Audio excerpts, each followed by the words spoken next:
যে আমাদের গ্রামটি পদ্মা নদীর তীরে, অর্থাৎ পদ্মার শাখা নদীর পাশে, মানে আমাদের গ্রামটি পদ্মা নদীর পাশ দিয়ে চলে যাওয়া একটি গ্রাম। ঘটনাটি যখনকার, তখন আমাদের গ্রামটি আরো নিচু ছিল। তখন মানে অনেক নিচু থাকলেও এখন অনেকটা উঁচু হয়ে গেছে। বন্যার পানি আগের মতো আর ঢুকতে পারে না। তো তখন মানে 1998 সালে সেই বন্যায় আমাদের গ্রামেও পানি ঢুকে পড়ে। এমন কোনো বাড়ি নেই যেখানে পানি ঢুকে পড়েনি। আমাদের গ্রাম সহ আশেপাশের প্রায় সব গ্রামেই পানি ঢুকে যায়।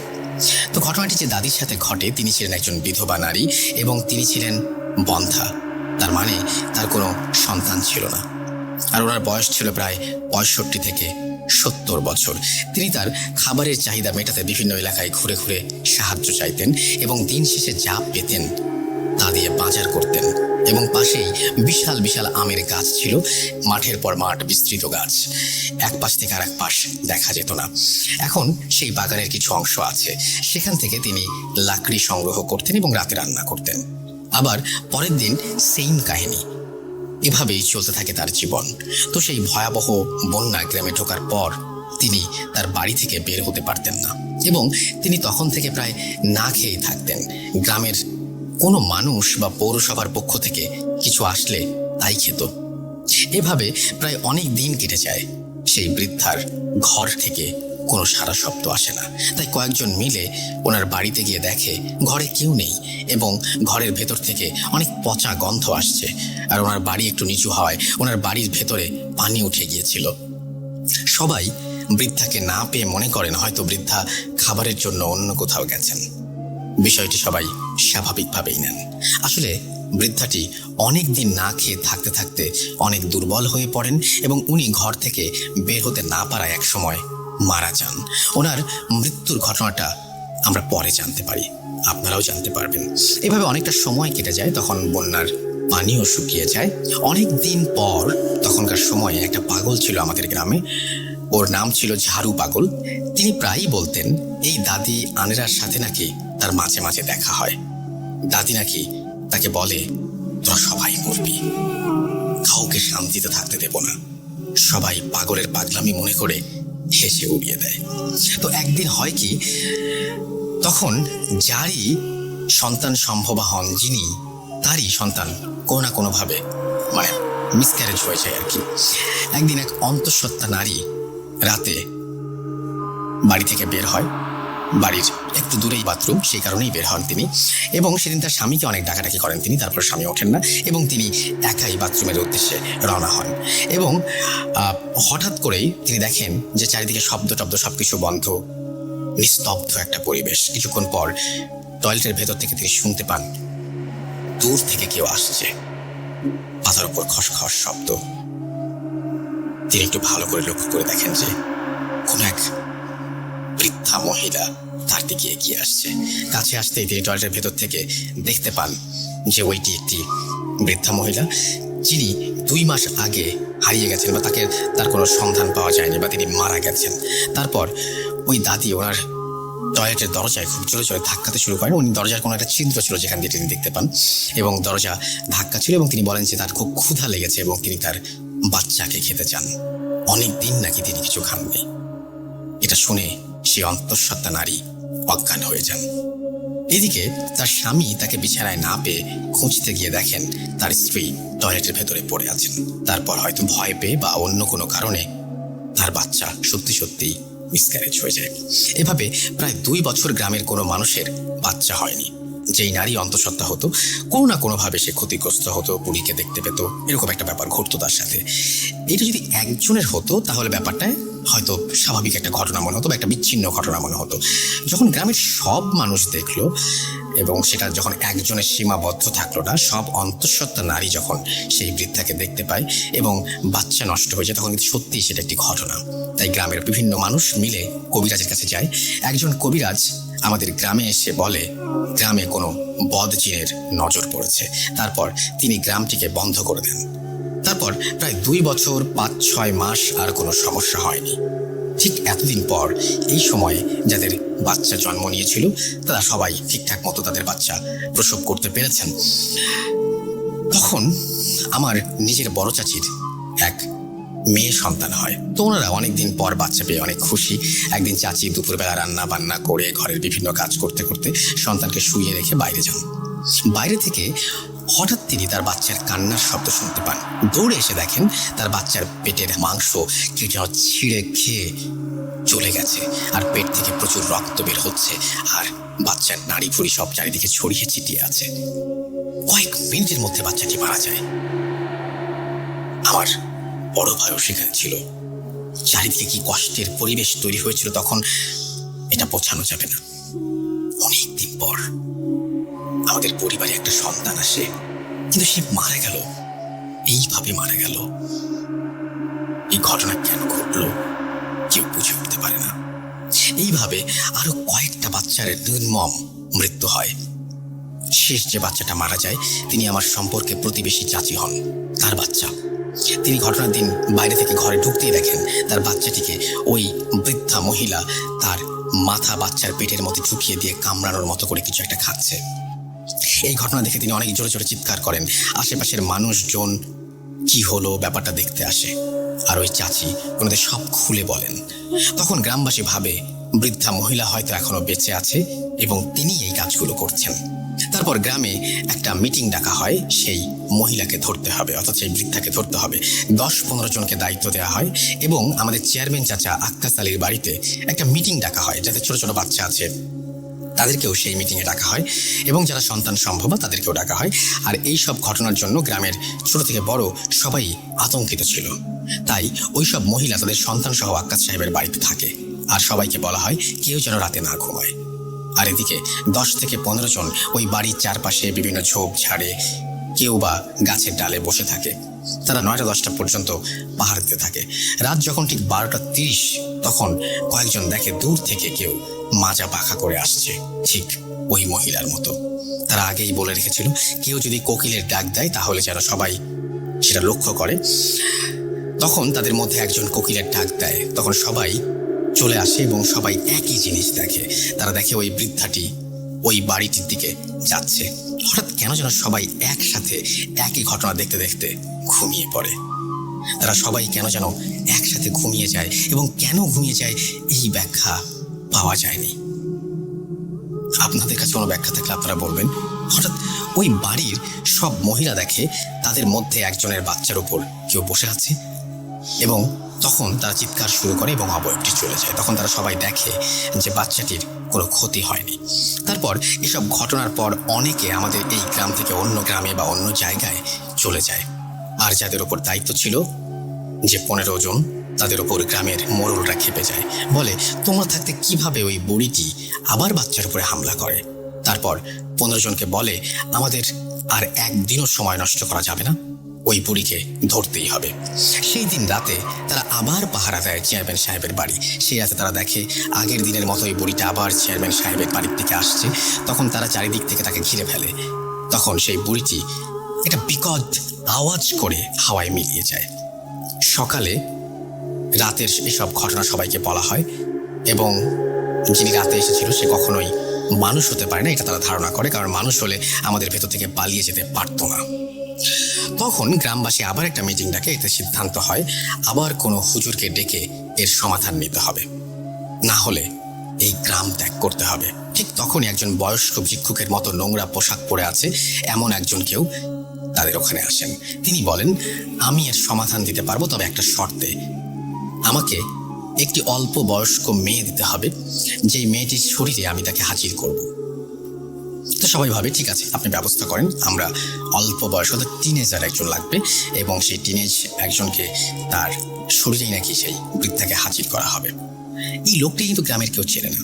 তখন সবাই খুঁজে আমার বাড়ি একটু 5 মিনিটের পথ একটা বাড়ি থেকে একটা মেয়ের মাঝে ওই লোকটি সেই বুড়ি মহিলাকে হাজির করে এবং লোকটি প্রশ্ন করে তিনি কেন গ্রামের বাচ্চাদের সাথে এমন জঘন্য অপরাধ করছে। তখন মেয়েটির ভেতর থেকে বলে 1998 সালে যখন বন্যা হয় তখন তো কেউ আমার খোঁজ খবর নেয়নি, আমি না খেতে পেয়ে মারা গেছি, তারপরও কেউ আমার খোঁজ নেয়নি, আমার লাশ কবর ও জানাজা হয়নি, আমার সাথে এমন অত্যাচার হয়েছে তাই আমি গ্রামের কাউকে শান্তিতে থাকতে দেব না। তখন সেই লোকটি বলে কি করলে তুমি শান্তি পাবে বলো, তাই করা হবে। এসব অবুঝ শিশুদের সাথে এমন জঘন্য অত্যাচার তুমি করো না। তখন সেই বৃদ্ধা মহিলাটি সেই যুবতীর কণ্ঠে বলে, আমার লাশটি এখনো আমার বাড়ির ঘরে মাটি চাপা পড়ে আছে। লাশটি তুলে জানাজা পড়িয়ে কবর দিলেই আমি শান্তি পাব। তখন তারা ওই বৃদ্ধা মহিলার ঘরের মাটি খুঁড়তেই কিছু হাড় পায় এবং জানাজা পড়িয়ে তাদেরকে কবর দেয়া হয়। তারপর থেকে আর কোনো সমস্যা হয়নি। আর ওই লোকটি বলে, আমাকে আর কোনোদিন খুঁজে পাবেন না। তাই বলে তিনিও চলে যান। ওই লোকটি আবার কোনো জিন ছিল নাকি সেটা অজানা। তারপর থেকে আজ পর্যন্ত কোনো সমস্যা হয়নি। তবে ওই বুড়ির বাড়ির পাশে গেলে নাকি অনেকে এখনো মাঝে মাঝে কান্নার শব্দ শুনতে পান। ঘটনাটা শেষ হয় 2006 সালে। এই ছিল আমাদের গ্রাম কালীগ্রামের এক ভয়ঙ্কর ঘটনা। ঘটনাটি একটি সত্য ঘটনা। গ্রামের সবাই এই ঘটনা জানেন। ভালো লাগলে পড়ে শোনাবেন। এরপরে তিনি লিখেছেন, তার নাম মোহাম্মদ ইখলাস শেখ বাপ্পি, কালীগ্রাম, বাঘা, রাজশাহী, পদ্মা নদীর শাখা নদীর পাশের গ্রাম। তারপরে তিনি তার ফোন নাম্বার শেয়ার করেছেন। আমি আপনাদের সবাইকে একটা কথাই বলবো যে জটিল ঘটনাটা শুনেছেন না, অনেকটা সেরকম একটা ঘটনা অনেকদিন পরে পেলাম। যে ঘটনাটি এরকম বাচ্চাদেরকে খেয়ে ফেলার ঘটনা, বাচ্চারা হারিয়ে যাবার ঘটনা, এবং এরকম ঘটনা আমি বিশ্বাস করি আপনাদের কাছেও আছে। যদি থাকে তাহলে অবশ্যই আমাদের পাঠাবেন। আর আমাদের পাঠাতে হলে খুব সহজ একটা নিয়ম আছে, আপনারা জানেন, সেটা তারপরেও জানিয়ে দিচ্ছি। russell.booth.com@gmail.com এখানে পাঠিয়ে দেবেন। আমাদের সামনে আরও অনেক প্ল্যান রয়েছে, কিন্তু আমরা একটা বই বের করছি আপনাদের জন্য। খুব তাড়াতাড়ি আপনারা সেটা হাতে পেয়ে যাবেন। আরও বেশ কিছু জিনিস আমরা নিয়ে আসতে চাই আপনাদের জন্য, সেটাও আপনারা খুব দ্রুত হাতে পেয়ে যাবেন। সুতরাং বেশি বেশি ঘটনা পাঠান। যাদের ঘটনা ভালো হবে তাদের ঘটনা স্থান করে নেবে সেই বইটিতে। এবং আশা করছি আপনাদের যদি পাশে পাই, আমরা সামনের দিকে এগিয়ে যাবই, কোনোভাবেই থামব না। চলুন চলে যাই আমাদের পরের ঘটনায়। Spirit, be here with me.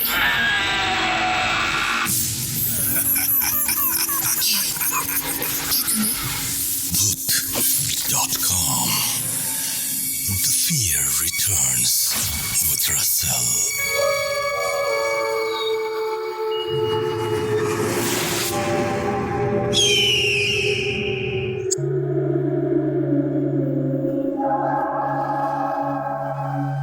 আরও একবার আপনাদের সবাইকে স্বাগত জানাচ্ছি। আমি রাসেল। আশা করছি সবাই ভালো আছেন, ভালোর তলে আছেন এবং Booth.com এর সঙ্গে আছেন। আমি এখন যেটা করতে চাই সেটা হচ্ছে আমি চলে যেতে চাই আমার পরবর্তী ঘটনায়। এবং এই ঘটনাটি আমি পেয়েছি গাইবান্ধা থেকে। আমি বিশ্বাস করি বাংলাদেশের বিভিন্ন জায়গায় ছড়িয়ে ছিটিয়ে আছে এমন অসংখ্য ঘটনা, যে ঘটনাগুলো আমরা এখনও জানতে পারিনি। অনেকে আমাদের এই প্রোগ্রাম হয়তো রেগুলার শোনেন, অনেক আগে থেকে শোনেন, কিন্তু মেসেজ যেমন করেন না তেমন ঘটনাও পাঠান না। এবং সেটার কারণ হচ্ছে অনেকের মধ্যে অস্বস্তি বোধ আছে, অনেকের সময়ের অভাব রয়েছে, নানা রকমের কারণ রয়েছে। আমি বলবো আপনারা যদি একটু কাইন্ডলি ঘটনা পাঠান তাহলে আমার জন্য খুব সুবিধা হয়। বাংলাদেশের বিভিন্ন জায়গার ঘটনাগুলো, পৃথিবীর বিভিন্ন জায়গার ঘটনাগুলো আমি আসলে আপনাদের সামনে তুলে ধরতে পারি। আর সেই জন্যই আমি চাইবো আপনারা আমাকে ইমেল করুন, যত বেশি সম্ভব ইমেল করুন, আপনার ঘটনা জানিয়ে দিন আমাকে। সেটা আপনার সাথে ঘটতে পারে, আপনার ফ্যামিলির কারোর সাথে ঘটতে পারে। আমি ভাবছি আজকে একটা জমিদার বাড়ির ঘটনা আমি শেষের দিকে শুনিয়ে দেবো। আশা করছি সেই ঘটনাটাও আশা করছি আপনাদের অনেক ভালো লাগবে। যে কথা বলছিলাম, যে এখন যে ঘটনাটি আমি প্লে করতে যাচ্ছি সেটি আমাকে পাঠিয়েছেন যিনি, তার বাড়ি গাইবান্ধা এবং তার নানার সাথে ঘটে গিয়েছিল এই ঘটনাটি, এবং সেই ঘটনাটি আমি আপনাদের সামনে উপস্থাপন করতে চাই। চলুন শুনে সেই ঘটনাটি। আশা করছি যে এই ঘটনাটিও আপনাদের অনেক ভালো লাগবে।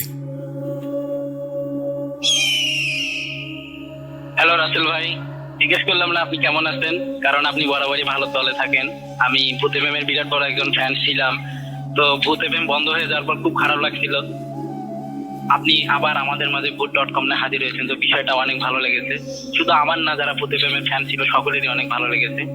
তো আমি কখনো ভূত এফএম এ ঘটনা শেয়ার করি নাই, বা Booth.com এর মধ্যে কখনো ঘটনা সিন করি নাই। তো এটাই আমার Booth.com এ শেয়ার করা প্রথম ঘটনা হতে চলেছে। যদি ঘটনাটি সিলেক্ট হয় অবশ্যই আপনি শেয়ার করবেন। ঘটনাটা যদি সিলেক্ট হয়, আমার কাছে আরো অনেক ঘটনা আছে, আমি সেগুলো ইনশাল্লাহ ধীরে ধীরে পাঠানোর ট্রাই করব। তো প্রথমে আমি আমার পরিচয়টা দিয়ে নেই। আমার বাসা গাইবান্ধা জেলার পলাশবাড়ি থানার অন্তর্গত বৈরি হরিণবাড়ি নামক একটি গ্রামে। ঘটনাটি যে আমার নানার সাথে ঘটে যাওয়া একটা ঘটনাটি ঘটেছে আজ থেকে প্রায় 30 বছর আগে। তো আমি কথা না বাড়িয়ে আমি আমার ঘটনায় চলে যাই। তো আমার নানার বাসার পরিচয়টা দিই। আমার নানার বাড়ি হলো রংপুর জেলার অন্তর্গত বীরগঞ্জ থানার একটি গ্রামে। তো ঘটনায় চলে যাই। ঘটনা যেদিন ঘটে, অর্থাৎ আমার নানার বাবা দীর্ঘদিন পৃথিবীতে বেঁচে ছিলেন, প্রায় 110 বছর তিনি পৃথিবীতে বেঁচে ছিলেন। তো তিনি যেদিন মারা যায়, তো তিনি মারা যায় ঠিক সন্ধ্যার দিকে তিনি মারা যায়। তো সন্ধ্যার দিকে মারা যাওয়ার পর আমার নানা তিনি চিন্তা করলেন তার বাবা মারা গেছে, তো কাফন তো আনতে হবে। তো কথা না বাড়িয়ে তিনি চিন্তা করলেন যে সে নিজেই যাবে কাফন আনতে। তো তার বাসা ছিল গ্রাম থেকে তাকে কাপড় কিনতে হলে বীরগঞ্জ থানায় যে বাজারটা আছে তাকে সেখানে যেতে হবে। তো তার গ্রামটা ছিল অনেক ভিতরে, সেখান থেকে তাকে সাইকেল নিয়ে তিনি রওনা দিলেন কাপড় কেনার। তো তিনি বাসা থেকে বের হলেন সাইকেল নিয়ে, নর্মাল ভাবে তিনি যেভাবে এতদিন বীরগঞ্জ থানায় যে বাজার আছে সেখানে তিনি বাজার করতেন, ঠিক সেইভাবে তিনি রওনা দিলেন বাজার করার উদ্দেশ্যে। সেখানে এসে তিনি কাপড় কিনবেন। তো তিনি বাসা থেকে বের হন, সাইকেল নিয়ে ভালোভাবে বের হন। তো গ্রাম অঞ্চলের রাসেল ভাই আপনি খেয়াল করে দেখবেন যে নদী পারাপারের জন্য সাঁকো থাকে, সাধারণত সাইকেল নিয়ে হোক বা যে কোনো যানবাহন নিয়ে চলাফেরা করার জন্য সাঁকো। তো তিনি সাইকেল নিয়ে বেশ ভালোভাবে সেই সাঁকোর কাছে পৌঁছালেন এবং সাঁকো পার হয়ে তাকে পৌঁছাতে হবে বীরগঞ্জ থানায় যে বাজার আছে সেখানে যেতে হবে। তাকে গেলে ওই সাঁকোটা পার হতেই হবে সাইকেলে। তো তিনি ভাবলেন সাইকেলে যেভাবে পারে সেভাবে সাইকেল নিয়ে তিনি যখনই সাঁকোর উপর উঠলেন, তো উঠার পরে তিনি নর্মালি দেখতে থাকলেন যে সাঁকোটা কাঁপাকাঁপি করতেছে। তো ভাবলেন কাঁপতেই পারে, বাসের তৈরি একটা সাঁকো, নর্মাল ভাবে এটা কাঁপতেই পারে। ব্যাপারটা তিনি নর্মাল ভাবে নিয়ে হতেই পারে, এটা সাইকেল নিয়ে উঠতে হতেই পারে। তিনি আর কোনো কিছু না ভেবে সাইকেল নিয়ে ভালোভাবে সাঁকোটা ক্রস করে চলে গেলেন। এভাবে তিনি ভালোভাবেই বীরগঞ্জ থানার যে বাজার আছে সেখানে পৌঁছালেন এবং দোকানে গিয়ে কাপড় কিনলেন। তো কিনে তিনি যখন তার পকেট থেকে টাকা বের করতে যাবেন, দেখলেন যে তার পকেটে কোনো টাকা নেই, অথচ তিনি বাসা থেকে টাকা নিয়ে বের হয়েছিলেন। তিনি ব্যাপারটা বুঝতে পারলেন না। তিনি বললেন যে কিভাবে কি হলো, আমি তো পকেটে টাকা নিয়ে বের হলাম। তো তখন সে খেয়াল করলো যে সাগর ওখানে কাঁপাকাঁপি হলো, তখন আমার পকেট থেকে টাকা পড়ে গেছে কিনা। তখন সে ব্যাপারটা ভাবলো হয়তো ওখানেই টাকা পড়ে যেত। তো দোকানদার তার পরিচিত থাকায় দোকানদার তাকে বললো যে আপনি নিয়ে যান, সমস্যা নাই, পরবর্তীতে যে কোনো সময় এসে আপনি টাকাটা যে কোনো জিনিসে দিয়ে দেবেন, আপনি কাপড় নিয়ে চলে যান। তো উনি দোকানদারের সাথে কথা বলে কাপড় নিয়ে সাইকেল নিয়ে আবার ব্যাক করে আবার যখন সাঁকোর কাছে আসলেন, তখন তিনি চিন্তা করলেন যে এখানে তখন আমার টাকাটা পড়ে যেতে পারে, একটু দেখি এখানে পড়ছে কিনা। তিনি দেখলেন যে এক সাইডে টাকাটা পড়ে আছে। টাকাটা যেভাবে তিনি নিয়েছিলেন ওইভাবেই ভাগ করা এবং ওখানে টাকাটা পড়ে আছে। তিনি টাকাটা ওখান থেকে নিলেন এবং চিন্তা করলেন এদিকে তো শুধু আমি যাতায়াত করি না, অনেকেই যাতায়াত, অনেক লোক তো এদিকে চলাফেরা করে, তো টাকাটা এখন এইভাবে কি করে থাকলো, টাকাটা তো এখানে থাকার কথা না। তো তিনি আর ভাবলেন না হয়তো কেউ নেয়নি বা কারো চোখে হয়তো করেনি। তিনি ভালোভাবে টাকাটা হাতে নিলেন। টাকাটা হাতে নিয়ে তিনি নর্মাল ভাবে আবার বাসায় আসার জন্য তিনি যে পথটি বেছে নিলেন ওই পথটি ছিল শর্টকাট একটা পথ, যে তাড়াতাড়ি যেন বাসায় পৌঁছাতে হয়। অলরেডি সে যখন সন্ধ্যায় বের হয়েছিল তখন প্রায় রাত 9টা বাজে। তো গ্রামের মধ্যে রাত 9টা মানে অনেক রাত।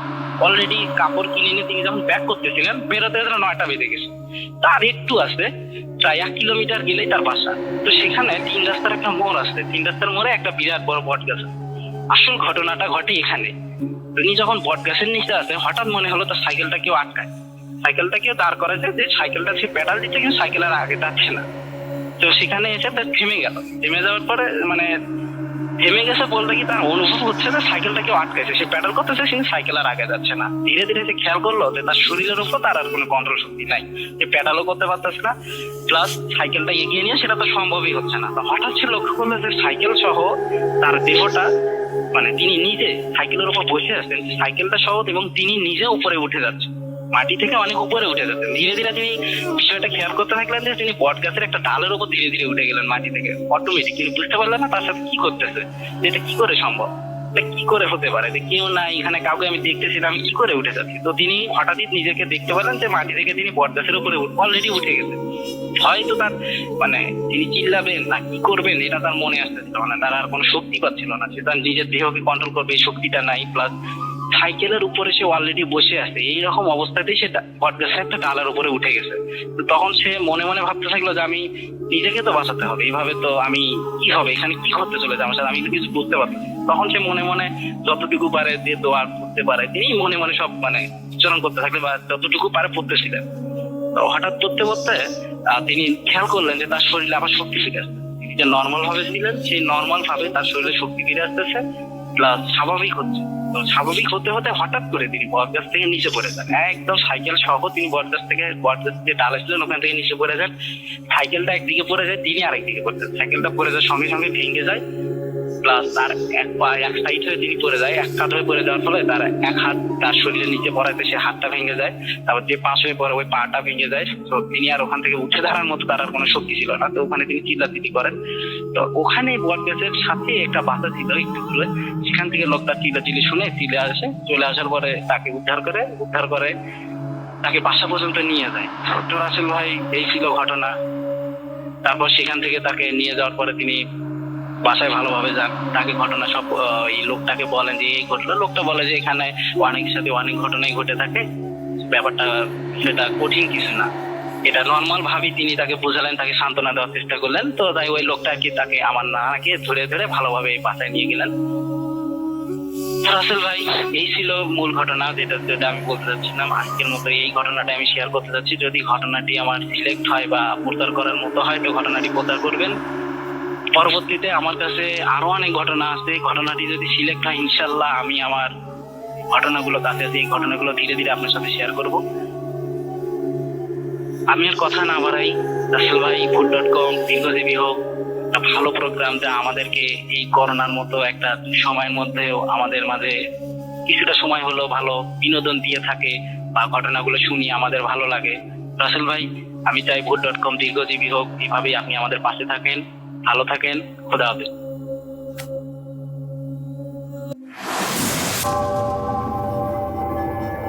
Spirit, be here with me.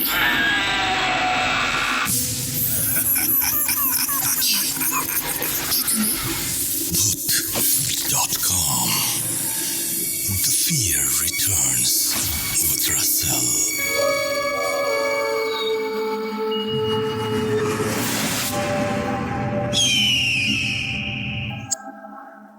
আমরা বিভিন্ন সময় বিভিন্ন ঘটনা নিয়ে আপনাদের সামনে হাজির হই।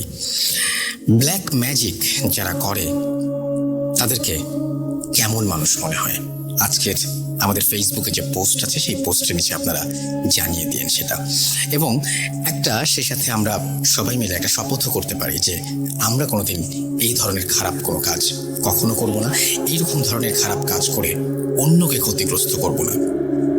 কারণ ব্ল্যাক ম্যাজিক যিনি করেন তিনিও কিন্তু সমানভাবেই ক্ষতির সম্মুখীন হন, তাকেও অনেক কিছু হারাতে হয় জীবন থেকে। এবং দেখেন যারা ব্ল্যাক ম্যাজিক করেন বা সমস্ত কালো জাদু চর্চা করেন তারা কিন্তু জীবন থেকে বিচ্ছিন্ন, তারা বেশিরভাগই পরিবার থেকে বিচ্ছিন্ন এবং তাদের মৃত্যু হয় নির্মম মৃত্যু। ঘটনাটি 2015 সালে কোন একটি রাতে ঘটেছিল। সব অন্যান্য দিনের মতনই আমি নিজে খাওয়া দাওয়া শেষ করে ঘুমোতে গেলাম। হঠাৎ মাঝরাতে আম্মুর ঘুমানোর শব্দে আমার ঘুমটা ভাঙে। তো আমি সরাসরি আম্মুর রুমে চলে যাই, আব্বুর রুমে চলে যাই। তো ওখানে গিয়ে রাসেল ভাই দেখলাম যে আম্মু ওয়াশরুমের যে ফ্লোরটা ওইখানে বসে প্রচুর বমি করতেছিল।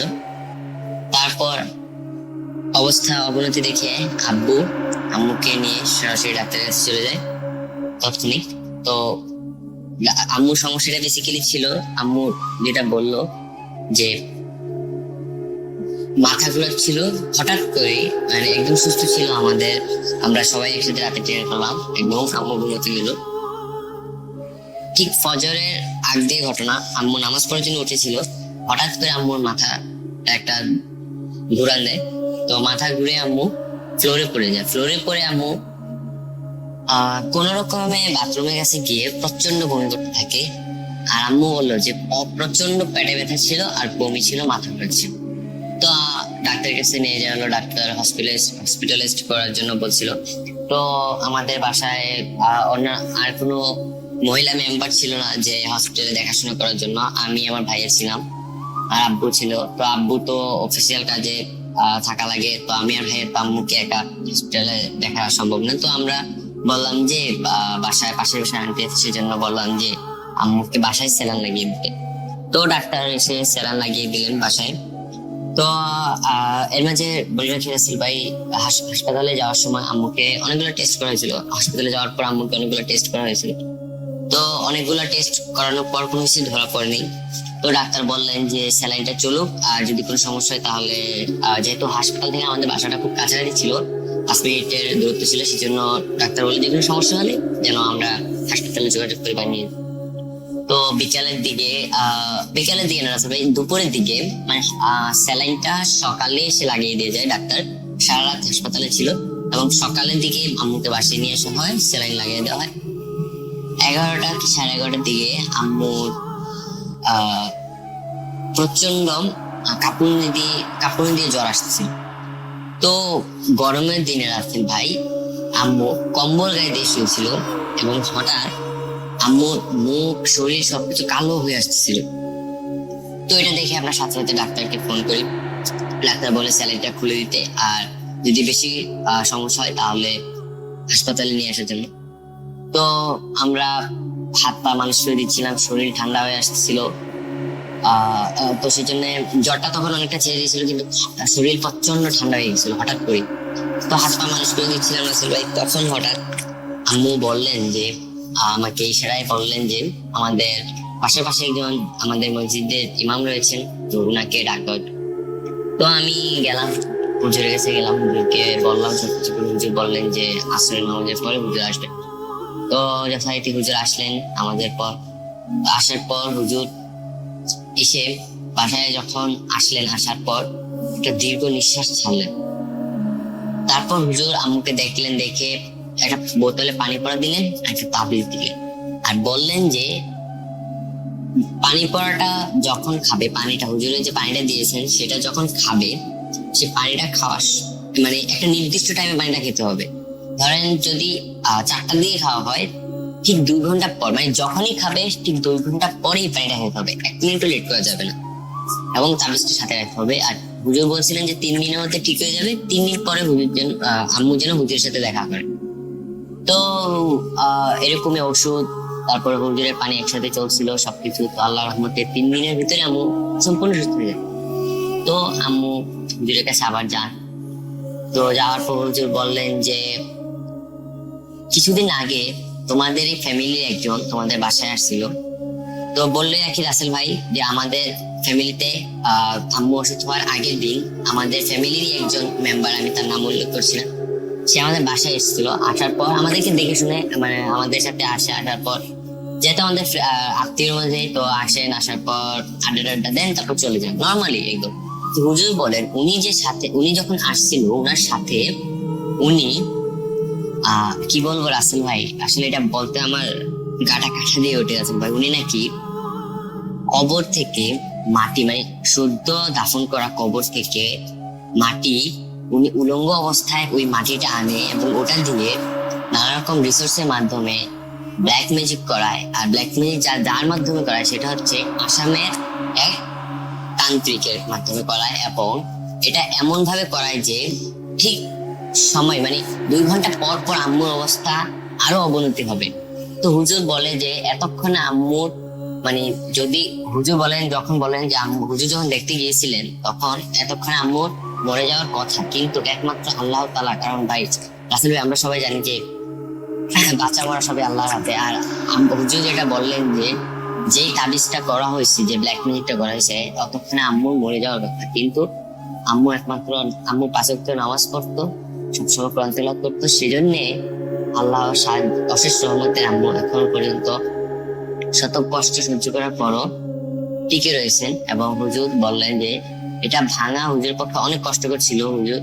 তো এটা ভাঙার পর রাসেল ভাই, তো আম্মু চলে আসলেন বাসায়। বাসায় আসার পর আম্মু অনেকটা, আমরা সবাই ভেঙে পড়ি যে রাসেল ভাই আমাদের ফ্যামিলির একজন মেম্বার ফ্যামিলিগত শত্রুতার কারণে এত খারাপ একটা কাজ করবে। আর রাসেল ভাই এটা যে মানে ওনাকে গিয়ে বলা হবে বা ওনাকে কোনো আইনি ব্যবস্থার মাধ্যমে কোনো কিছু করা হবে, রাসেল ভাই সেটা আসলে কোন ভাবে হয়ে উঠছিল না। কারণ রাসেল ভাই এগুলা প্রুফ কারোর সাথে অনেক কেউ বিশ্বাস করে রাসেল ভাই, কেউ বিশ্বাস করে না, এগুলা প্রুফ হিসেবেও মানা হয় না রাসেল ভাই, আর এটা কোনো বিচারও নাই। তো যে করছে সে তো কুফরি করছে রাসেল ভাই।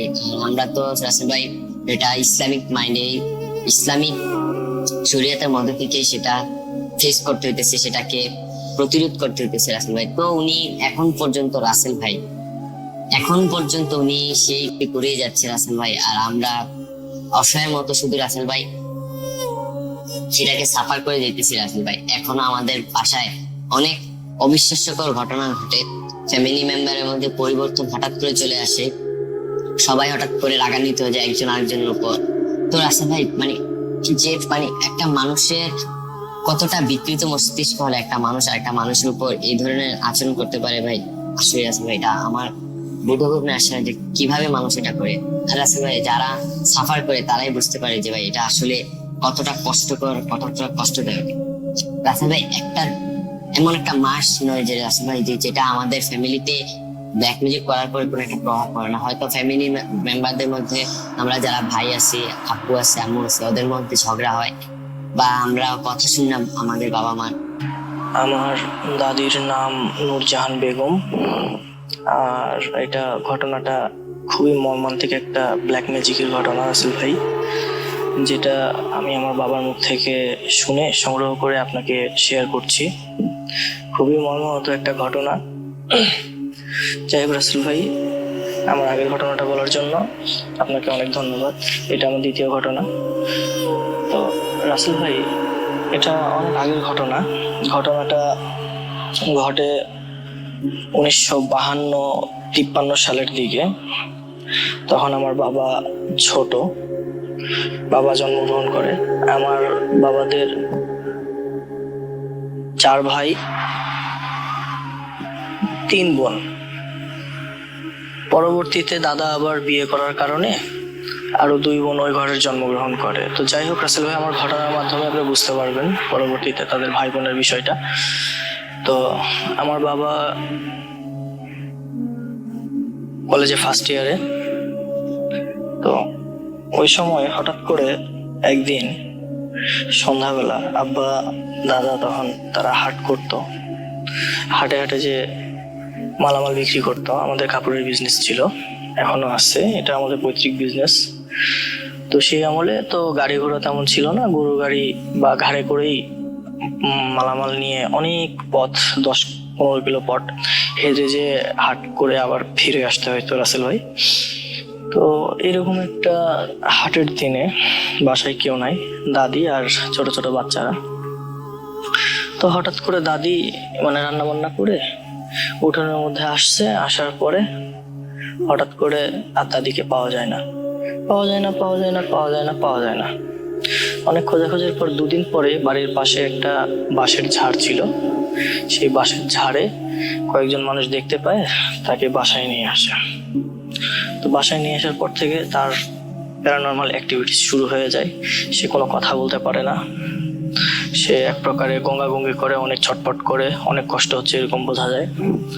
তো আব্বা তখন দোয়া কালাম পরে দাদিকে ফু দেয়। ফু দেওয়ার পরে আয়তাল কুরসি 100 বার পাঠ করে ফু দেয়।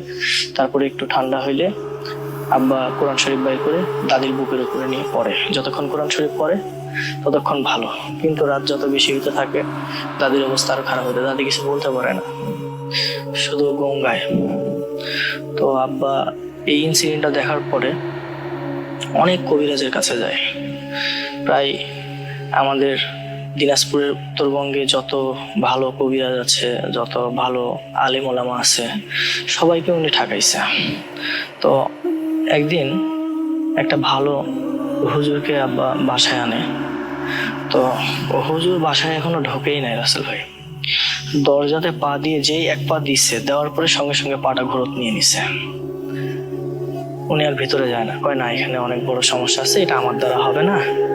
এনাকে বোবাগালি সাধন করে বান মারছে, যার কারণে আর এটা কোনোভাবেই পসিবল না, এটা সম্ভব না।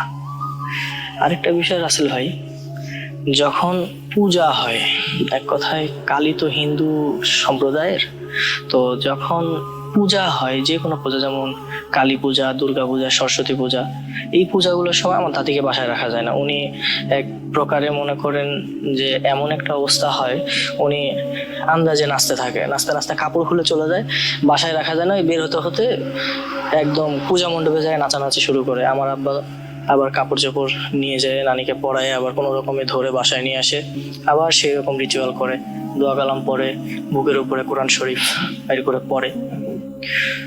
এইভাবে করে কিছুদিন দিন যাচ্ছে। তো এক পর্যায়ে এই ইনসিডেন্ট শুরু হয় রাসেল ভাই, আসলে আমার দাদিকে যে পান মারছে, ইনি খুবই একটা খারাপ মানুষ, আমাদের বাসার পাশেই ওনার বাসা। তো উনি এই কাজগুলো করতেন। আসলে উনি আমার দাদিকে পছন্দ করতেন। আমার দাদি অমায়িক সুন্দর একটা মানুষ ছিল, উনি ওনাকে পছন্দ করতেন, ওনার সঙ্গে বিয়ে হওয়ার কথা ছিল কিন্তু বিয়ে হয়নি, যার কারণে উনি এইভাবে বানটা মারছে। তো একদিন কালী পূজার রাতে দাদা আব্বা সবাই হাটে গেছে। ওই দিন সন্ধ্যা থেকে দাদিকে আর ঠিক থাকতে পারে না, দাদি অনর্গল ভাবে নাচানাচি করতেছে, কাপড় চোপড় পুরোই উলঙ্গ। এই নাচানাচি করার পরে বের হয়ে চলে গেছে, নাই নাই নাই নাই, ওনাকে পাওয়া যায় না। তারপরে আবার আব্বু ওনার চিকিৎসা করতে করতে এক প্রকার উনিও কিছু কিছু রিচুয়াল শিখে গেছিল, যার কারণে সেই রিচুয়াল গুলো করার পরে দাদিকে আবার সেই বাঁশের ঝাড়ে ফিরে পায়। তো ওইখান থেকে নিয়ে আসার পরে উলঙ্গ ছিল, সেখানে কাপড় দিয়ে পেঁচাই টেঁচাই নিয়ে আসার পরে দাদিকে একটু সুস্থ করে, ওই সেই রিচুয়াল গুলো করে। রিচুয়াল গুলো করার পরে দাদি একটু সুস্থ হয়, তখন দাদি বাবাকে বলে যে বাবা তুই আমার ইজ্জত দেখছিস, তুই আমার বাপ, আমি দোয়া করে গেলাম তুই আজীবন দুধে ভাতে খাবি, আমি মনে হয় বেশি দিন বাঁচবো না বাবা, তুই আমার যে খেদমত করছে আল্লাহ পাক তোকে কখনো ঠেকাবে না, তুই অবশ্যই জান্নাত পাবি বাবা। তো এইরকম কষ্ট ভোগ করতে করতে আমার দাদি এক প্রকারে মারা যায়। তারপরে জানতে পারা যায় যে আসলে এই কাজটা কে করছে বা কেন করছে। তো রাসেল ভাই, আসলে ব্ল্যাক ম্যাজিক এমন একটা খারাপ জিনিস, এখন তো আমাদের বাংলাদেশে বা পৃথিবীতে মানুষকে মারতে অস্ত্রের প্রয়োজন হয় না, টেকনোলজিক্যাল ওয়েপন গুলো দিয়ে মানুষকে মারা হচ্ছে, যেমন ধরেন corona, swine flu, bird flu, এরকম। তো আগের যুগে তো এরকম কিছু ছিল না, আগের যুগে এই জিনিসটাই খুবই প্রচলিত ছিল এবং খুব কাজে দিত, যার কারণে মানুষরা হিংসার বশে, অহংকারের বশে, কোনো কিছু পাওয়ার লোভে এই কাজগুলো করত। আসলে যারা এই ধরনের ব্ল্যাক ম্যাজিকের মধ্যে পড়ে তারাই এই কষ্টটা কেমন করে সাফার করে শুধু তারাই জানে রাসেল ভাই। তো আমার বাবা আসলে এই ব্যাপারটাতে খুবই মর্মাহত। আমার বাবা এক প্রকারে এই ঘটনাটা বলতে বলতে কেঁদেই বলছিল, আসলে হাজার হলেও মা যদি চোখের সামনে এভাবে তিলে তিলে মারা যায় কে সহ্য করবে রাসেল ভাই। যাই হোক, ঘটনাটা যদি ভালো লাগে তাহলে লিসেনারদেরকে জানাবেন। আর একটা কথা বলি রাসেল ভাই, যে পক্ষ ব্ল্যাক ম্যাজিক করে আর যে পক্ষ ব্ল্যাক ম্যাজিকের অত্যাচার সহ্য করে, দুইজনেই ক্ষতিগ্রস্ত হয় রাসেল ভাই। যে আমার দাদিকে ব্ল্যাক ম্যাজিক করছিল, যেটাই বোবাকালী সাধন করে যে পানটা মারছিল, সে বেচারা যখন মারা যায়, সে প্রায় অনেক কষ্ট করে মারা গেছে। সে মরার আগে বেডে মনে করেন যে পায়খানা করে বেড থেকে উঠতে পারে না, অনেক একটা হিজিবিজি অবস্থা, অনেক অবহেলার মাধ্যমে সে মারা গেছে। তার মারা যাওয়ার সময় কবরে তেমন একটা মানুষও হয়নি, জানাজাতে খুব কম মানুষ জানতো আগে থেকে যে উনি একজন খারাপ মানুষ। আর ওনার আমাদের বাড়ির পাশে দেওয়ালে বাসা, তো ওনারও কতগুলো। তো প্রথমে আমার পরিচয়টা দিই, আমার নাম মোহাম্মদ মিনহাস, আমার বাড়ি হচ্ছে বরিশাল জেলার মুলাদী উপজেলায়। আমি এবার এসএসসি এক্সাম দিয়েছি। তো আজকে যে ঘটনাটা আপনাদের সাথে শেয়ার করব সেটা আমার নিজে এক্সপিরিয়েন্স করা, আমার ফার্স্ট এক্সপিরিয়েন্স করা ঘটনা, নিজের অভিজ্ঞতা। তো আপনাদের কাছে কেমন লাগবে আমি সেটা জানি না, আমার কাছে প্রচন্ড ভয় লেগেছে। যখন নিজের সাথে কোনো ঘটনা ঘটে তখন সেই বুঝতে পারে যার সাথে ঘটে। তো রাসেল ভাইয়ের মতো একটা কথা বলবো যে বিশ্বাস করা বা না করা আপনাদের ব্যাপার। যেহেতু ভোট.com কে ভালোবাসি, রাসেল ভাইকে ভালোবাসি, সেই ভালোবাসা থেকেই ঘটনা পাঠিয়েছি। এবং এই ঘটনাটা যদি সিলেক্ট হয় তাহলে নেক্সট এপিসোডে অথবা অন্য কোনো সময় অবশ্যই ঘটনা পাঠাবো। আমার কাছে প্রচুর ঘটনা আছে, আমার ফ্রেন্ডদের, আমার এলাকার, আমার পরিবারের, আমি অনেক ঘটনা কালেক্ট করেছি। যেহেতু ভোট.com কে অনেক ভালোবাসি, এই প্রোগ্রামটা আমি যখন থেকে শুনি তখন থেকে লাইভ শোনার ট্রাই করি। 2-1 এপিসোড মিস গেলে আমি সেগুলো ডাউনলোড করে শুনতাম। তো মাঝখান দিয়ে যখন শুনলাম এফএম বন্ধ হয়ে গেছে, অনেক কষ্ট পেয়েছিলাম আসলে ভাই, বিশ্বাস করেন। তো আপনি আবার ব্যাক করেছেন, অনেক খুশি হয়েছি। তো সরাসরি আমি আমার ঘটনায় চলে যাই। আমি যে ঘটনা আপনাদের সাথে আজকে শেয়ার করব, এই ঘটনাটা বেসিক্যালি 2017 সালে আমার সাথে ঘটেছে। আমি তখন ক্লাস 8-এ পড়ি। কত তারিখের ঘটনা আমার এক্সাক্ট মনে নাই, তবে মার্চ মাসের ঘটনা, এটা আমার মনে আছে। তো আমরা জানি ওই টাইমে কিন্তু অনেক গরম পড়ে। তো এমনই একদিন বা ঘটনার দিন, আমি 4টা বাজে যখন স্কুল ছুটি দেয় আমি বাড়ি আসি।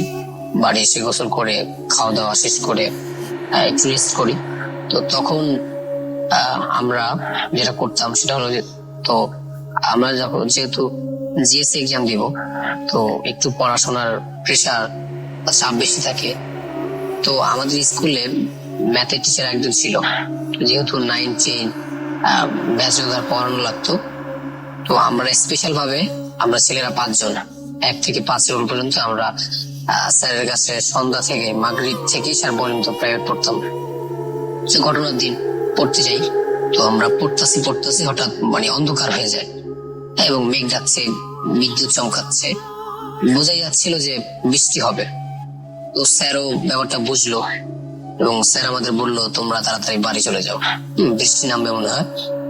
তো স্যার ছুটি দিয়ে দিল এবং আমরা বাড়ির উদ্দেশ্যে রওনা দিব। তো আমি একটু বর্ণনা দিই। আমার স্কুল থেকে বাড়ির দূরত্ব প্রায় 10 থেকে 15 মিনিট এবং আমার স্কুল থেকে বের হলেই বাজার, মানে বাজার এবং স্কুল একসাথে অ্যাটাচ করা। তো আমি যখন স্কুল থেকে বাড়ি আসবো, তখন আসার পথে আমার হাতের বাম পাশে হচ্ছে খাল এবং হাতের ডান পাশে 3-4 মিনিট হাঁটলে বাড়ি, এরপর শুধু জঙ্গল। তো আমি হাঁটতেছি। তো ঘটনার কিছুদিন আগে নতুন একটি লাশ দাফন করা হয় আমার যাওয়ার পথেই, 10 থেকে 15 দিন আগে, সঠিক আমার মনে নেই, তবে আমার ঘটনার আগে। তো যা হোক, বিদ্যুৎ চমকাচ্ছে, মেঘ ডাকছে, বৃষ্টি তখন হচ্ছিল না। তো আমি যখন 3-4 মিনিট ক্রস করলাম, তখন জঙ্গলের কাছাকাছি। তো আমি কবর থেকে একটু দূরে, তখন বেশি না, একটু ডিস্টেন্স দূরে, তখন আমার হাতে লাইট আছে, তবুও বিদ্যুতের ঝলকে আমার চোখটা কবরের দিকে চলে যায়, যেহেতু আমি কাছেই ছিলাম। মানে আমি একবার মনে হলো বা আমি দেখলাম যে কি একজন কবরের পাশে বসে আছে। মানে আমি প্রচন্ড ভয় পেয়ে গেলাম। আমি তাড়াতাড়ি কবরটা ক্রস করলাম। আমি এতটাই ভয় পেয়েছি আমি যে মানে সাহস করে লাইটটা মেরে বা পিছনে দেখবো কবরের দিকে আসলে কেউ কি বসে আছে নাকি আমার মনের ভুল, মানে আমার ওই সাহসটুকু হচ্ছিল না। আমি এতটা ভয় পেয়েছি। আমার কোনো মতেই ভুল হওয়ার কথা না, কারণ যেহেতু আমি ওই টাইমে সন্ধ্যাবেলা, তারপর আমি তো সুস্থ মস্তিষ্কে হাঁটছিলাম। তো বিদ্যুতের ঝলকানিতে কেউ একজন বসেছিল, এটা আমি শিওর দেখেছিলাম। তো তারপরও মনের ভুল হতে পারে, তো মনের ভুল ভেবে উড়িয়ে দিলাম। মানে তারপর আমার সাহস হয়নি আমি যে পিছিয়ে দেখবো। যাই হোক, আমি বাড়ি চলে গেলাম এবং খাওয়া দাওয়া করলাম এবং যাই হোক যথারীতি আমি ঘুমাতে গেলাম। ওই দিন বেশি পড়ি নাই, মানে আমার মাথা ধরছিল, প্রচন্ড ব্যথা করছিল, এই জন্য। সো কিছুতে আমার ঘুম আসছিল না, মানে কোনো রিজন না, আমার ঘুম আসছিল না। মানে আমি এপিট করছি খাটের, আমি একলা ঘুমাতাম। তো অনেক রাত হয়ে গেল, 10-12টা বেজে গেল।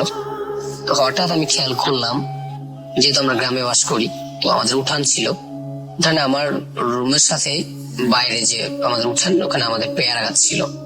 তো আমি টের পেলাম বা আমি খেয়াল করলাম পেয়ারা গাছকে যেন ঝাঁকুনি দিচ্ছে, প্রচুর পেয়ারা গাছটা লড়ছে এবং প্রচুর বাতাস হচ্ছে এবং শব্দ। এবং আমার ঘরের পাশে হচ্ছে আমার জানালার পাশে হচ্ছে একটা ছোট ফাঁকা বলে আমরা হাঁটার জন্য একটা স্থান। ওখান দিয়ে মনে হচ্ছে কি যেন দৌড় দিয়ে যাচ্ছে, আসতেছে না শব্দ। যেহেতু রাত, আপনি যদি আসতে হাঁটেন আমি টের পাবো, আর যেহেতু আমার জানলার পাশেই করিডোরটা, সো মনে হচ্ছিল কে যেন দৌড় দিয়ে যাচ্ছে এবং পেয়ারা গাছটা লড়ছে। যাই হোক, এবং কিছুক্ষণ পর আমার রাত কয়টা মনে হয় জানি না, তো মনে হচ্ছে জানালার পাশে ফিস ফিস করে কেউ জানি কথা বলতেছে। তো মানে কথাগুলো ক্লিয়ার আসতেছিল না আমার কানে, কিন্তু মনে হচ্ছিল কারা যেন ফিস ফিস করে কথা বলতেছে। এবং ওই পেয়ারা গাছটা লড়তেছে। তো যাই হোক ওই রাতটা মতে কভার করলাম আমি সুরাকরাত যা পারতাম, মানে কেন যেন মনে হচ্ছিল আমি সুরাকরাত গুলো ভুলে যাচ্ছি। হ্যাঁ, তো যাই হোক আমি কোনো মতে পড়লাম এবং ওই রাতটা আলহামদুলিল্লাহ আমার কেটে গেল। তো সেকেন্ড ডেতে আমাদের স্কুলে যখন গেলাম তো স্যার বললো আজকে পরীক্ষা তোমাদের। আগে পরীক্ষার কথা ছিল, তো যাই হোক কিন্তু পরীক্ষা ছিল একটু লেট হলো, তো পুরো পরীক্ষা দিয়ে আস্তে আস্তে আমার দেখা যায় 8টা বেজে গেল। তো যেহেতু রাসেল ভাই বুঝতেই পারছেন গ্রাম, রাত 8টা 9টা বা 8:30 এটা অনেক রাত গ্রামের জন্য, আজ থেকে 3 বছর আগে।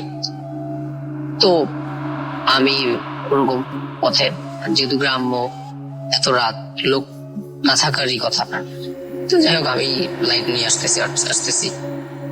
আমি যখন কিছু দূর আসছি, মনে হচ্ছে 5-6 মিনিট হাঁটছিলাম, তখন হঠাৎ আমার ফিল হলো যে আমার পিছে কেউ হাঁটছে, এটা আমি ফিল করলাম। তো মানে আমার তখনও সাহস হচ্ছিল না আমি পিছে দেখবো, আসলে কেউ তো হতে পারে বা কেউ আসতে পারে। তখন আমি কি করলাম, আমি আমার হাঁটার গতিটা থামিয়ে দিলাম। তো মনে হলো যে ওই লোকটাও আমার যে পিছে আমি যে শ্যাডোটা বা আমি ফিল করছি কেউ হাঁটছে, মনে হচ্ছে সেও আর হাঁটছে না, হাঁটলে তো আমি একটা আওয়াজ পাবো, মনে হচ্ছিল সেও থেমে গেল। তো আমি প্রচন্ড ভয় পেয়ে গেলাম এবং আমি একটা জিনিস খেয়াল করলাম, আমি জোরে হাঁটলে সে জোরে হাঁটছে, আমি থামলে সে থামছে, আমি যদি আমার হাঁটার গতি স্লো করছি সে তার হাঁটার গতি স্লো করছে। এখন কিন্তু রাসেল ভাই এটা আপনি একলা একটা পথে হাঁটছেন, তাও রাতে, এবং এরকম অবস্থা যদি হয় যে আপনি জোরে হাঁটছেন, একটা লোক জোরে হাঁটছে, আপনার পিছে আপনাকে ফলো করছে, ভয় তো পাবেনি। তো যেহেতু আমি তখন বড়ও ছিলাম না বেশি, মাত্র ক্লাস 8-এ পড়তাম, 8-এ তখন উঠেছি সবাই মাত্র, তুমি অনেক ছোট, তো ভয় লাগারই কথা, প্রচন্ড ভয় পাচ্ছিলাম এবং মনে মনে দোয়া পড়ছিলাম, সূরা পড়ছিলাম। তো যাই হোক আমি কোনো মতে তাড়াতাড়ি হেঁটে চলে আসলাম সেদিনের মতো বাড়ি। তো সেকেন্ডেও আমার সাথে রাতে ওই সেম কাহিনী, মনে হচ্ছিল পেয়ারা গাছটা কেউ ঝাঁকি দিচ্ছে, আমার ওই ফাঁকা জায়গা দিয়ে কেউ দৌড় দিয়ে চলে যাচ্ছে এবং প্রচন্ড বাতাস এবং ফিস ফিস করে শব্দ। আমার ওই রাতেও ঘুম হয়নি, শুধু ভোরবেলা আমি ঘুমিয়েছি। তো তৃতীয় দিন আমি আর পড়তে যাইনি, বা মেবি বন্ধ ছিল, মানে আমার সঠিক এক্সাক্ট মনে নাই, পড়তে যাই নাই, আমার এটুকু মনে আছে। তো ওই দিন আমার সাথে যে ঘটনাটা ঘটলো, তো আমি পড়া শেষ করে রাত্র 11:30টার সময় আমি ঘুমাতে যাই। তো অ্যাজ ইউজুয়াল আমি শুয়ে আছি, তো শুয়ে থাকার এক পর্যায়ে রাত মনে হয় আমার তখনও ঘুম আসছিল না, তো একটা মেবি হবে সেকেন্ডের মতো সেম কাহিনী, মনে হচ্ছে কেউ ফিস ফিস করে কথা বলছে, কেউ দৌড় দিয়ে চলে যাচ্ছে, কেউ পেয়ারা গাছটা ঝাঁকি দিচ্ছে, এরকম বিভিন্ন মানে আমি সিম্পটম পাচ্ছি ফার্স্ট ডে এবং সেকেন্ডের মতো। তো থার্ড ডেতে তো জিনিসটা মনে হচ্ছে বাড়ছে, ফিস ফিস কথাগুলো কেমন ক্লিয়ার আসছে, মানে কথাগুলো আমি বুঝতেছি না, তবে মনে হচ্ছে অনেক মানুষ কথা বলছে। তো আমি এই যে 2 দিন আমার সাথে যে ঘটনা ঘটলো, এটা আমি কিন্তু আমার কোনো ফ্রেন্ড, আমার বাড়ির কাজিন, মা বাবা, আমি কাউকে বলি নাই এলাকার। তো যখন রাত 1টা বেজে গেল বা আরো বেশি হবে, তো একটুবার আমি ফিল করলাম আমি নড়তে পারছি না, মনে হচ্ছে আমি অবশ হয়ে গেছে, আমার পা নাড়াতে পারছিলাম না, আমার হাত নাড়াতে পারছিলাম না, আমি যে কাউকে ডাকবো ওই শক্তিটা আমি পাচ্ছিলাম না। আমি ঠিকই মানে চিৎকার করে ডাকতেছি মা মা, কিন্তু মনে হচ্ছিল আমার কণ্ঠস্বর কে শুনতে পাচ্ছে না, বা আমি ঠিকই ডাকতেছি তাদের, কিন্তু আমার সাউন্ডটা তারা পাচ্ছে না, মনে হচ্ছে আমি বোবা হয়ে গেছি, যেটাকে আমরা বোবা ধারা বলে। তো আমি অনেক ট্রাই করতেছি কাত হয়ে এদিকে ওদিকে, কিন্তু আমি মনে হচ্ছে কেউ আমাকে প্রচন্ড চেপে ধরেছে, এবং আমি সেম কাহিনী করছি, কাউকে ডাকার চেষ্টা করছি, আমি চিৎকার করে ডাকতেছি, কিন্তু কেউ আমার সাউন্ড শুনছে না স্যার ভাই। তো যাই হোক এক পর্যায়ে অনেকক্ষণ পর আমি ফিল করলাম যে আমি নর্মাল হয়ে গেছি, আমি হাত নাড়াতে পারছি। তো ওদিন আমি ঘুমিয়ে যাই এবং ঘুম চলে আসে, আমি মনে হয় মেবি সেন্সলেস হয়ে গেছে, আমার খেয়াল নাই। তো আমার সকালে ঘুম ভাঙে এবং আমি ভাবলাম এখন ঘটনাটা শেয়ার করা দরকার। আমি আমার মসজিদের হুজুরের সাথে ঘটনাটা, জোহরের সময় আমি ওদিন স্কুলে যাইনি, আর আমার সাথে ঘটনা ঘটার পর আমি একটু অসুস্থ হয়ে পড়ি, আমার গায়ে জ্বর এসে পড়ে ঘটনার পর। তো আমি জোহরে নামাজের পর আমি আমার মসজিদের হুজুরের কথা হুজুরের কাছে বললাম। তো তিনি আমাকে যেটা বললো যে আমার উপর কোনো একটা জিনের প্রভাব পড়েছে, তো সেই জিনটা চাচ্ছে আমার কোনো ক্ষতি করতে, বা পেরে উঠতে পারতেছে না, এরকম একটা কিছু বললো। তো তিনি আমার অনেকক্ষণ ঝাড়ফুঁক করলো এবং আমাকে একটা তাবিজ দিল এবং পড়া পানি দিল এবং বলে তাবিজটা আমার হাতে যেন বাঁধা থাকে এবং আমাকে বললো যে প্রতিদিন ঘুমানোর আগে আমি যেন 3 কুল পরে ঘুমাই এবং 3 কুল পরে আমার সারা শরীরে ফু দিতে, এবং আমাকে যেটা করতে বলেছে এবং এই আরো অনেক সিম্পটম বলেছে, অনেক দোয়া বলেছে আমাকে, যে দোয়াগুলো পড়বা। এবং ইনশাল্লাহ রাসেল ভাই, আমি যখন আমার ওই মসজিদের ইমামের যে রীতিগুলো আমাকে বলেছে, আমি যখন ওগুলো ফলো করলাম, পানিগুলো এবং সুরাকরাত দোয়া বা তাবিজটা দিলাম, আমার সাথে ওই কাহিনীগুলো আর ঘটছিল না। কিন্তু কিছু কিছু কাহিনী যেরকম মনে হচ্ছে কেউ ফিস ফিস করে কথা বলছে বা কেউ দৌড় দিয়ে চলে যাচ্ছে, সেগুলো এখনো ঘটে। যেহেতু এটা রাসেল ভাই 3 বছর আগের ঘটনা, এগুলো এখন অভ্যাসে পরিণত হয়ে গেছে। এখন মনে হচ্ছে এটা প্রতিনিয়ত হবেই। তো এটা দৈনন্দিন একটা রুটিনে আমার হয়ে গেছে এটা। তো ওটা এখন আর ভয় লাগে না, যেহেতু এটা অভ্যাসে পরিণত হয়ে গেছে। তো আমার কাছে ঘটনাটা প্রচন্ড আমার কাছে অনেক ভয় লেগেছে। আমি প্রথমে যেটা বলেছি, আপনাদের কাছে কেমন লাগে আমি জানি না, তবে যেহেতু আমার নিজের সাথে এটা ঘটেছে, আমার কাছে অনেক কি বলবো, অনেক ভয় পেয়েছি আমি। তো বাকিটা আপনাদের ব্যাপার, আপনাদের কাছে ভালো লাগতে পারে, কারো কাছে নাও লাগতে পারে, সেটা কমপ্লিটলি আপনাদের ব্যাপার। আমার এলাকার নাম মাদারবাড়িয়া। এই এলাকায় অনেক অনেক ঘটনা প্রায়ই ঘটে এবং ঘটে যাচ্ছে, কারো না কারোর সাথে এই ঘটনাগুলো ঘটতেই থাকে। আমার রিলেটিভসদের সাথেও অনেক ঘটনা ঘটেছে, সেইগুলো আমি পরে বলবো ইনশাল্লাহ। তো আমি মেইন পয়েন্টে চলে আসি। আমার আম্মুর সাথে যে ঘটনাটা ঘটেছে সেটা ঘটেছে 2019 সালে মাঝামাঝি সময়ের দিকে। আমার আম্মু হঠাৎ করে অনেক জ্বর আসে, তারপর কেমন যেন রাতে বোবা ধরতো, অনেক কষ্টে তার দিন যাচ্ছিল। তারপর একদিন স্বপ্নে দেখলো আমার আম্মুর অনেক পিপাসা পেয়েছে কিন্তু পানি পাচ্ছে না। তারপর আমার আম্মুর ঘুম ভেঙে যায় এবং দেখে আম্মুর গলা এত শুকিয়ে গেছে যে মরেই যাবে। তারপর তাড়াতাড়ি করে পানি দেওয়া হয় তাকে। আমি উঠে পানি দেই। তারপর আম্মুকে বললাম কিছু হয়েছে নাকি। আম্মু তখন কিছু আমাকে বলল না।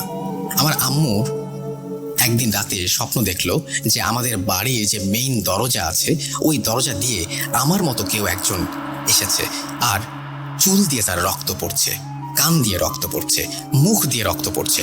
তখন আম্মুর ঘুম ভেঙে যায় এবং চিৎকার দিয়ে ওঠে আম্মু। তারপর সবকিছু স্বাভাবিক হয়ে যায়। আর একদিন রাতে আমার আম্মু রাত 12টার মতো সময় হবে, ওয়াশরুমে চুল আঁচড়াচ্ছিল। তখন যে ওয়াশরুমে জানালা আছে তার কাছে সে দেখে যে কাচের সাথে কুকুরের মতো হাত, এবং সেই হাতটি যেভাবে গ্লাস পরিষ্কার করার সময় মানুষ যেভাবে হাতটাকে ওয়েভ করে সেইভাবে ওয়েভ করছে। এবং এটার পরে আম্মু যেটা ডিসিশন নেয় সেটা হচ্ছে পরদিন থেকে হুজুর নিয়ে আসেন এবং তাদের বাসায় হুজুর আসে। হুজুর বলল যে এই বাসায় একটা প্রবলেম আছে, আমি কিছু আমল দিয়ে যাচ্ছি, আপনি সেটা যথারীতি পালন করবেন। তারপর ওই হুজুর আমার আম্মুকে তাবিজ দেয়। তারপর থেকে আমার আম্মু আজ পর্যন্ত কোনো খারাপ স্বপ্ন বা কিছুই দেখেনি বা তার সাথে কিছু ঘটেনি, এখন খুব ভালো আছে। ঘটনা শেষ করার আগে আরেকটা কথা বলে দিই, আমার আম্মুর ওপর বোবা ধরতো অনেক, বাট এখন সব ঠিক আছে। সবাই ভালো থাকবেন, বাড়িতে থাকবেন। আর এটা আমার ফার্স্ট ঘটনা, তাই ভুল ত্রুটি ক্ষমা সুন্দর দৃষ্টি দেখবেন। আল্লাহ হাফেজ। আসিফ আবরার, অপূর্ব, এজ 15, ক্লাস 7। তারপরে তিনি তার মোবাইল নাম্বার শেয়ার করেছেন 80-90 সাল আগে, যেমন আপনার 1930-35 সাল এরকম হবে ঘটনাটা। তো ওই গ্রামটা ছিল নদীর পাড়ে, লম্বালম্বি নদীর পাড় বেড়ে গ্রামটা ছিল। তো ওই গ্রামের এক পাশে ছিল নদী, অন্য পাশে ছিল আপনার ধানের জমি, আপনি জানেন কেরালাতে আপনার নারকেল গাছ, তারপরে আপনার কলা বাগান, এগুলো সবচেয়ে বেশি ওই সময় থেকে শুরু হয়। ওই গ্রামে একজন জমিদার ছিল। মোটামুটি সবাই জানে জমিদার তেমন ভালো মানুষ না, তার ব্যাকগ্রাউন্ড খুব খারাপ, এটা সবাই মোটামুটি জানে। আমার যে বন্ধুটা ঘটনাটা শেয়ার করছে, ওই গ্রামের একটি দরিদ্র ফ্যামিলি। ওই ফ্যামিলিতে আপনার 3 জন, একজন বাবা, একজন মা, একটি মেয়ে। মেয়েটার নাম হলো রূপা। রূপার বাবা, রূপার মা। খুব দরিদ্র ফ্যামিলি ছিল। বাবাটা কোনো কাজকর্ম কিছুই করতো না, পাওনাদার থেকে টাকা নিয়ে কোন রকম সংসারটা চালাতো, আর মা জমি টমি কিছু চাষ টাস করতে পারতো। হঠাৎ একদিন দেখা গেছে কি আপনার বাবাটা আবার জুয়া টুয়া খেলতো, অনেক টাকা ঋণ দিয়ে রয়ে গেছে। তো যারা টাকা পাওনাদার বাসে এসে একদিন ওর বাবাকে, রূপার বাবাকে মারধর করে।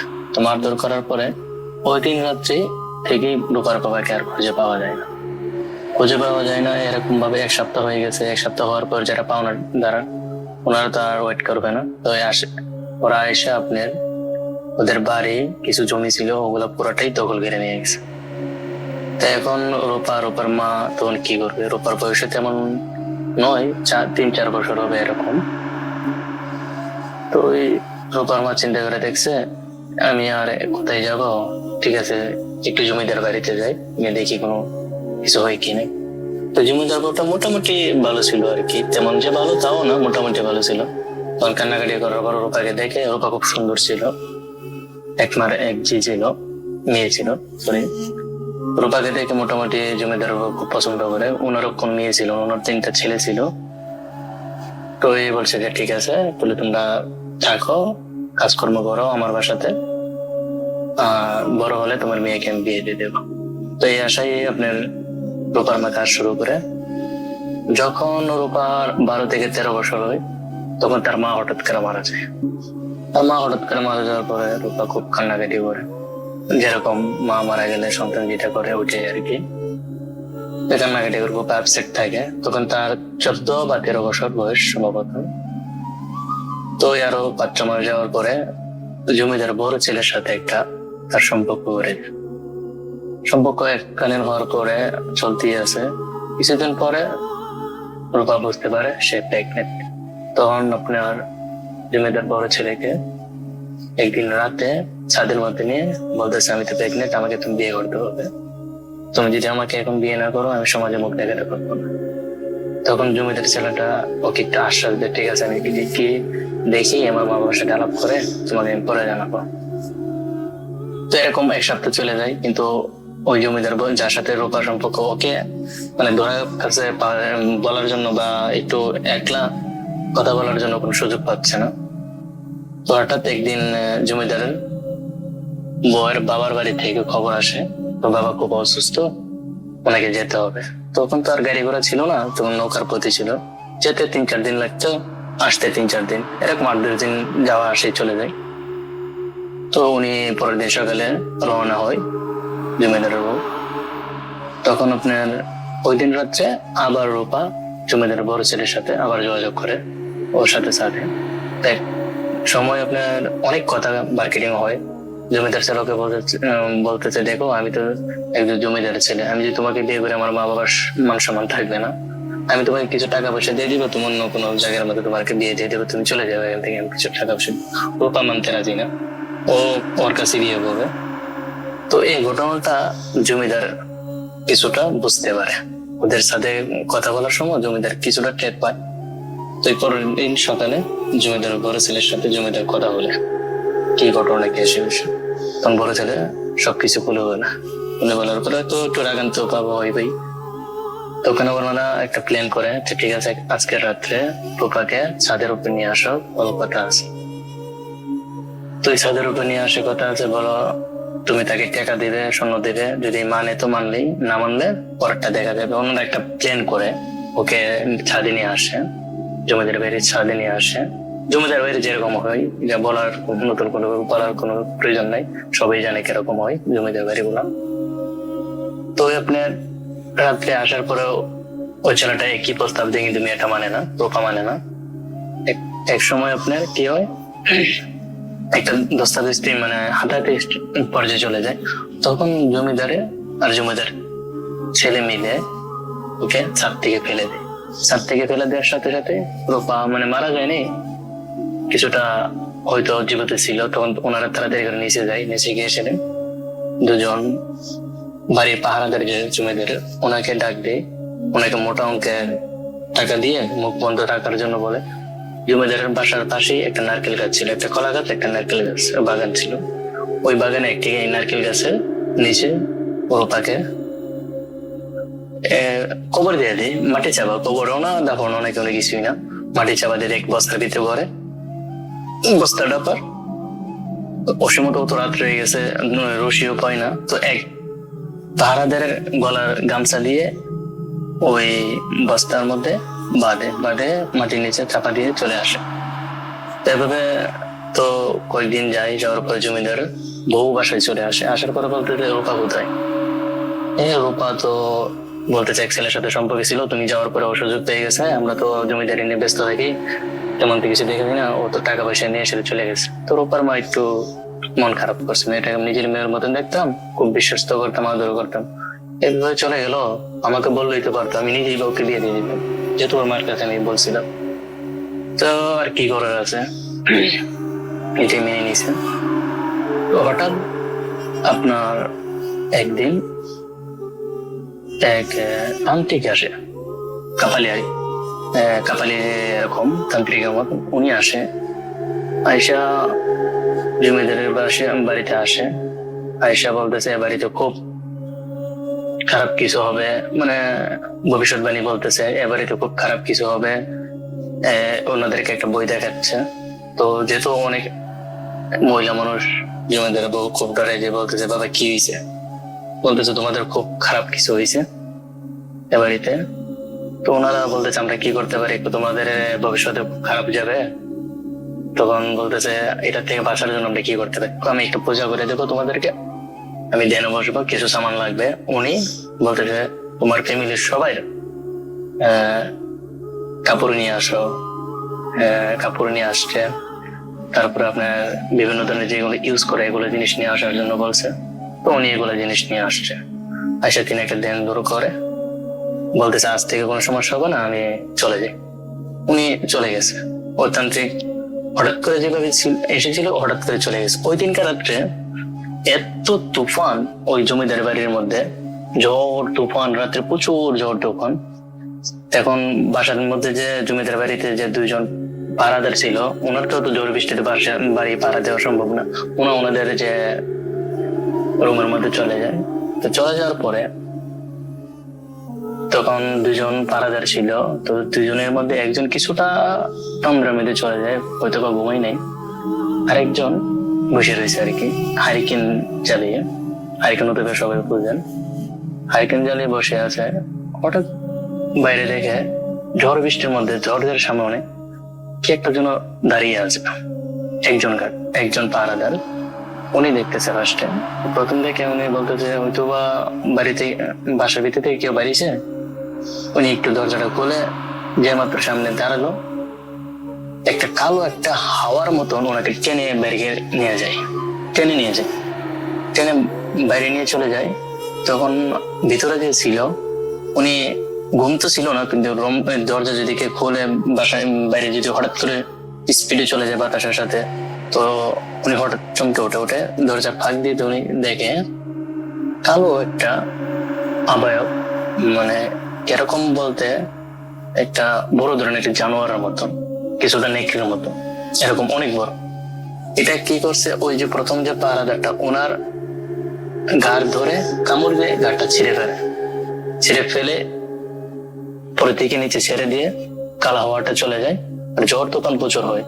তো পরের দিন সকাল ওটা দেখে সাথে ওই পাহারাদার ওই রুমের মধ্যে অজ্ঞান হয়ে পড়ে থাকে।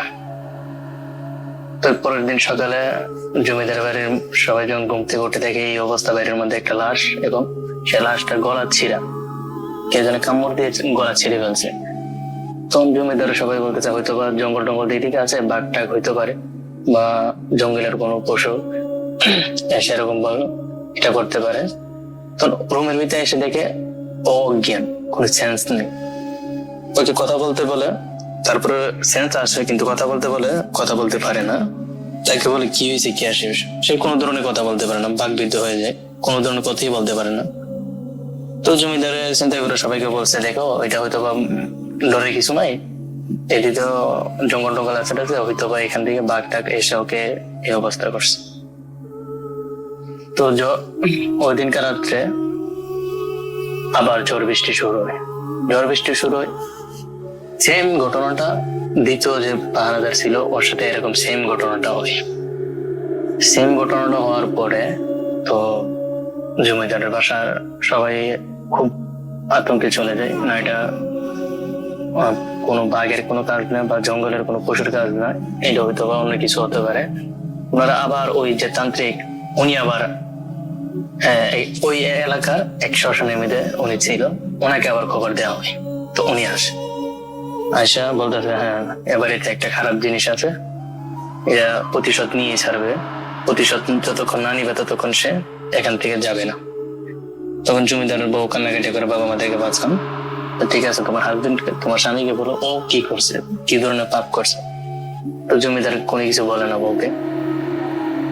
তো উনি বলতেছে, আমি একটা রাত্রে সন্ধ্যার সময় আসবো, এসে আমি একটা দেনু বসবো, আমি একটা বিরাট ধরনের পূজা করবো এখানে, কিন্তু সন্ধ্যা হওয়ার সাথে সাথে কেউ বাসার থেকে যত ধরনের সাউন্ড শব্দ হবে কেউ বাসার থেকে বের হতে পারবে না।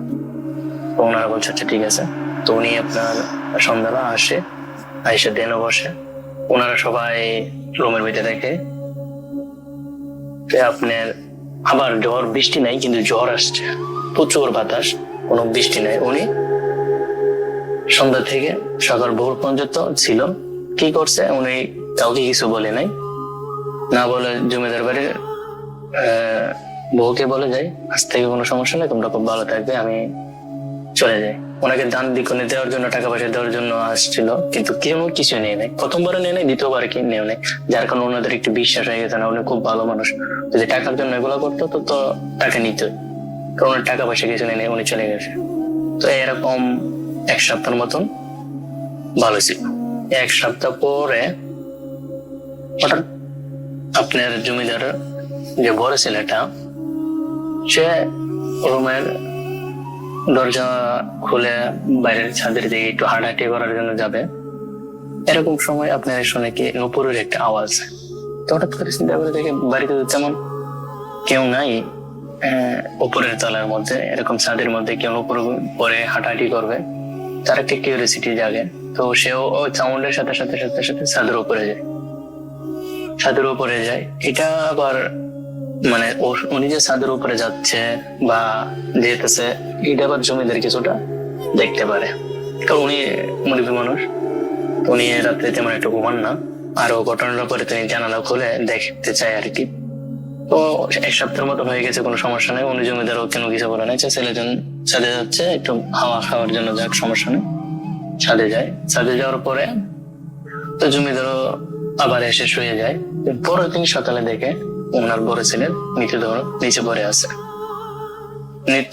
আছে, উপর থেকে ফেলে দেয় বা হাত পা এক ধরনের হামছি, যেরকম একটা বাঘ যদি শিকার করে যেরকম সারা শরীরে ছিন্ন বন্যা করে ফেলছে। এটা দেখে তো আপনার খুব সবাই আতঙ্কের মধ্যে চলে গেছে, কান্নাকাটি বাড়ার বড় ছেলে সবাই সুখ পালনের মধ্যে চলে গেছে, কান্নাকাটি করতেছে। তো আপনার জমিদার বউ এক ভাই ছিল, সে জিনিসটা বুঝতে পারে, তার শুনে তার ভাগ্নের এই অবস্থা হয়েছে। উনি করছে একজন হুজুর নিয়ে আসছে, খুব নামি হুজুর, অনেক ওই এলাকার খুব মানে নাম দাম আছে ওনার, বা উনি খুব ভালো হুজুর এরকম সবাই জানে। তো ওনাকে নিয়ে আসে। তো উনি আইসেই বলছে এ বাড়িতে এত বড় সমস্যা হয়ে গেছে, এখন আমাকে ডাকতেছেন, এখন তো সবাইকে খেয়ে ফেলবে, কাউকে ছাড় দিবে না, এ বাড়িতে খুব খারাপ কিছু আছে, ওই তান্ত্রিকের মতো সে বলে যায়। তো বলতেছে যে আপনার জমিদার, উনি বলতেছে এইটা থেকে কিভাবে রেখাই পায়। তো উনি ওনাকে বলে আপনি পাপের শাস্তি আপনাকে অবশ্যই পেতে হবে, আপনি যা করছেন আপনি জানেন। আমি এ বাসায় ঢুকি বুঝতে পারছি কি কি ঘটনা হচ্ছে, আমার চোখের সামনে সবকিছু ভাসতেছে। তো উনি এই ধরনের কথা শুনে জমিদার বউ ওনাকে প্রেশার দিয়ে, কি হয়েছে আপনি বলেন, সবাই আপনাকে এই ধরনের কথা বলতেছে, ঘটনা কি? জমিদার ওই রূপার কথা বলে, রূপার কথা বলে। এখন তো আর কিছু বলার থাকে না, ফ্যামিলির ভিত্তি ঘটনাটা জানাজানি হয়েছে, বাইরে গেলে তো ওনার এলাকার মানুষ জেনে ফেললে তো অনেক সমস্যা হবে, যার কারণে জমিদার বউ কোনো কিছু বলে নাই। এখন এটা থেকে কিভাবে রক্ষা পাবে ওনারা ওই চিন্তায় আছে। তো হুজুর বলে, ঠিক আছে, আমি সন্ধ্যাবেলা আসবো, আমার কিছু ছাত্র আসবে, 30 জন ছাত্র আসবে, ওদেরকে নিয়ে আসবো, কিন্তু আপনারা সন্ধ্যার পরে কেউ বাসা থেকে বেরোতে পারবেন না, যত সাউন্ড হোক যেটাই হোক অনেক কিছু বেরোতে পারবেন না। ওই হুজুর আসছে, ওই দিন রাত্রে আসছে, ওনাদের কিছু নিয়ম বলে দেয়, কিছু সামান টামান এগুলা জিনিসপত্র এগুলো জোগাড় করার জন্য ওনারা এগুলো জোগাড় করে, জোগাড় বলতে 30টা কলসি, 30টা কলসি ভরা পানি, এবং পানিটা খুব পাক পবিত্র জায়গা থেকে নিয়ে আসতে হবে। আর অনেক কিছু এটা আমি নাই বললাম। তো উনি রাত্রে আসার সন্ধ্যার সময় আসে, ওনারা সবাই নামাজ পড়ে ওই বাড়িতে। নামাজ পড়ার পরে ওনারা সবাইকে বলে, আপনারা এখন রুম গুলা সব বন্ধ করে রাখেন, কেউ বাসার বাইরে আসবেন না, যত ধরনের সাউন্ড শব্দ হোক না কেন। সন্ধ্যা হওয়ার সাথে সাথে এত বাতাস, মানে বাড়ি ঘর সব কিছু ভেঙে ফেলবে এরকম বাতাস, আগের থেকে তো 1000 গুণ মানে বেড়ে গেছে। এরকম শব্দ, এরকম সাউন্ড ওনারা শুনতে পাচ্ছে। কোন একটা জানোয়ার এসে অহংকার দিচ্ছে, আর একটা মেয়েলি কণ্ঠ রাক্ষসের মতন, আমি সবাইকে খেয়ে করবে, কাউকে ছাড়বো না, সবাইকে খেয়ে ফেলবো, কাউকে ছাড়বো না। একটা হলো জানোয়ার, আর একটা হলো আপনার রাক্ষসের মতন একটা মেয়ের কণ্ঠ, এরকম ভাবে বলতেছে বাইরে থেকে। তো এরকম চলার পরে ভোর যখন হয় তখন এই শব্দটা কমে যায়, একবার টোটালি কমে যায়। তখন হুজুর বলতেছে, আপনার বাড়ি যে সমস্যা ছিল আমি এই সমস্যার সমাধান করে ফেলছি, কিন্তু আপনার হাজবেন্ড যে জমিদার সে তার পাপের শাস্তি পাবে, প্রকৃতভাবে সে তার পাপের শাস্তি পাবে। তখন আপনার জমিদার বউ বলছে, মানে কি আমাদেরকে ঘটনাটি খুলে বলেন। ঘটনাটা খুলে বললাম, প্রথম আপনার বাড়িতে একজন তান্ত্রিক এসেছিল, জি ওই তান্ত্রিক আর কেউ নয়, ওই তান্ত্রিক রূপার বাবা ছিল। সে এখান থেকে চলে যায়, চলে গিয়ে সে সাধনা করে 12 বছর একটানা সাধনা করে সে বিরাট অনেক বড় তান্ত্রিক হয়ে আসে, কাপালি। সে তার ওই দিন থেকে যখন সে বুঝতে পারে তার মেয়ের সাথে এরকম ঘটনা ঘটছে, সে ওখান থেকে আসতে আসতে 4-5 দিন সময় লেগে যায়। তখন হঠাৎ করে আপনার বাসাতে আসে, আয়সা সে যে 2 জন পাহারাদার ছিল ওনাদেরকে কোনো কিছু দেয় বা কোনো কিছু খাওয়ানো হয়, ওনাদেরকে ব্ল্যাকমেল করা হয়। এই জন্য 2 জন দৌরাত্রে মারা যায়। আর আপনারা যখন দৌরাত্রের পরে ওনার মারা যাওয়ার পর আবার ওকে নিয়ে আসেন, সে আপনাদেরকে প্রথম দিন কিছু কাপড় এগুলা অনেক কিছু আপনাদেরকে থেকে চেয়ে নেয়, এগুলা সব বাসার চারিদিকে এগুলা সে পুঁতে রাখে। এবং আপনারা যে আপনার হাজবেন্ড যে ওই মেয়েটার নারকেল গাছের নিচে দাফন দিয়েছিল, মানে মাটি চাপা দিয়েছিল, সে ওই দিন রাত্রে ওই লাশটার তার মেয়ের মাথার চুল দিয়ে ওখান থেকে নিয়ে আসে, চুলগুলো নিয়ে আসে, আপনাদের কাপড়গুলা দিয়ে সে ব্ল্যাক মিউজিক করে পুরো সব জায়গার মধ্যে 30টা জায়গার মধ্যে সে পুঁতে রাখে, যাতে কোনোভাবে একটা তুলে ফেলে যার একটা নষ্ট না হয়, 30টা জায়গার মধ্যে।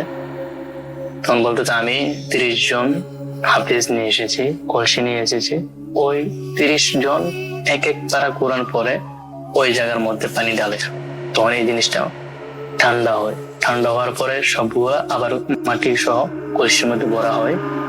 আর ও মেয়েটা তার শেষ কৃত্য মানে দাফন সম্পূর্ণ আপনার লাশগুলো ওখান থেকে তুলে নিয়ে এসে আপনারা ভালো শ্মশানে দাফন করে দিলেন। তখন 30টা যে কলসি, এই 30টা কলসি ওর সাথে সাথে দাফন করা হবে, এবং যে এরিয়াটাতে তাকে দাফন করাবেন এই এরিয়াটা পুরাটাই পাকা করে দিবেন, যাতে ভবিষ্যতে এগুলো কেউ উঠাতে না পারে। আর ওর বাবা চলে গেছে এখান থেকে, কিন্তু আপনার জমিদার আপনি যে পাপ করছেন এটার শাস্তি আপনাকে পেতে হবে। তো এই কথা বলে তো হুজুরও সবকিছু আর খুলে কিছু বলে নাই, এগুলো বলে ওই চলে যায়। ঠিক 1 বছর পরে জুমেদের প্যারালাইসিস হয়ে যায়। প্যারালাইসড হয়ে কিছুটা পাগলের মতন হয়ে যায়। তখন তুমি বলে আমি রক্ত খাবো। আরো 1 বছর মতন বেঁচে দিল। তারপরে সে জমিদার মারা যায়। তো মারা যাওয়ার পরে তো ওই ফ্যামিলি ওই বাসাতে আর কেউ থাকে না, আস্তে আস্তে মনে করেন খালি পড়ে থাকে। এখনো ভাঙাচোরা বাসার মধ্যে আছে, কিন্তু বাসার মধ্যে অনেকে অনেক কিছু দেখে। তো ওই যে কবরটা ছিল, কবরটাও এখন নাই। এটা আপনার মাটির নিচে চলে গেছে, হয়তো বা ভেঙে গেছে। তো এখনো বলে সে ওই যে গ্রামের মধ্যে জমিদার বাড়িটা এখনো আছে, কিন্তু কিছু কিছু মানুষ এখনো ভয় পায়। কেউ চিল্লাচ্ছে, কেউ কান্না করছে, কেউ ডাকছে, কেউ চাদর উপরে হাঁটতেছে। মানে ছেলে না পুরুষ না মহিলা কেউ বোঝা যায় না, শুধু কালো একটা ছায়া পিছে পিছে একটা নেকড়ার মতন তার সাথে সাথে ঘুরতেছে। এরকম ভাবে এখনো ওনারা দেখে ওই কেরালা গ্রামের মানুষগুলা, কিন্তু ওইখানে কেউ যায় নাই, বা এখানে কেউ ওই বাসার ভিতর ঢুকতে কেউ রাত্রেবেলা সন্ধ্যাবেলা হোক বা দিনের বেলা হোক না কেন ভয় পায়।